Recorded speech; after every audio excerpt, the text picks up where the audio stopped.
Makamu wa pili wa Rais wa Zanzibar, Mheshimiwa Hemed Suleiman Abdullah, amesema Serikali ya Mapinduzi ya Zanzibar itaendelea kuimarisha taasisi ya viwango Zanzibar ili iweze kwenda sambamba na mabadiliko ya teknolojia duniani katika kuhakikisha bidhaa bora zinawafikia wananchi.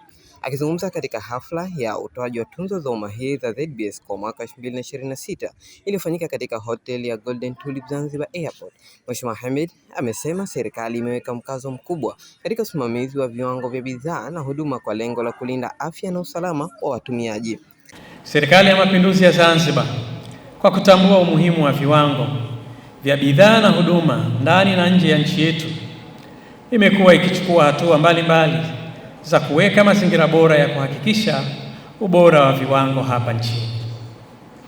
Miongoni mwa hatua hizo ni pamoja na kuanzishwa kwa Taasisi ya Viwango Zanzibar ZBS kupitia Sheria ya Viwango ya Zanzibar namba 1 ya mwaka 2011 na kuipa jukumu la kuweka viwango na kusimamia ubora wa bidhaa na huduma pamoja na kufanya uchunguzi wa bidhaa na huduma kupitia maabara mbalimbali kwa lengo la kuhakikisha usalama na afya ya mtumiaji.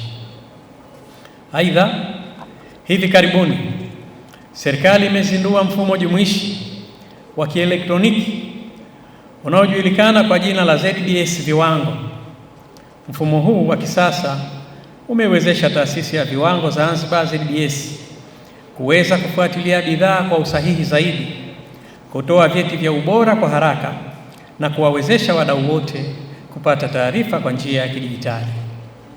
Hatua hii pia imeongeza ufanisi zaidi katika sekta ya viwanda na biashara na hatimaye kuchochea maendeleo ya uchumi wa nchi yetu.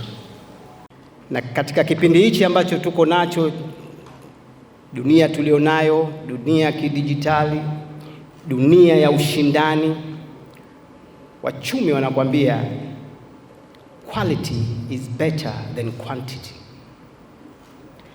Na ndicho ambacho wanakifanya ZBS, kuhakikisha wanaangalia quality ya bidhaa zetu zenye ubora wa hali ya juu ili ziweze kuingia kwenye ushindani mkubwa ulioko.